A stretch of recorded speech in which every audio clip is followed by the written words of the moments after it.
One of the first 1,000 Austin-Healeys manufactured, body number 544 was comprehensively restored, being completed in the early 2000s and later uprated to M specification.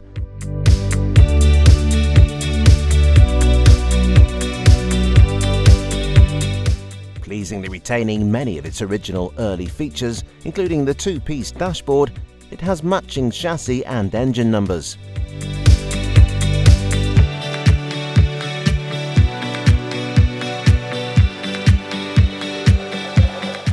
After the completion of the restoration, it was placed third in the Austin-Healey Club's international concours.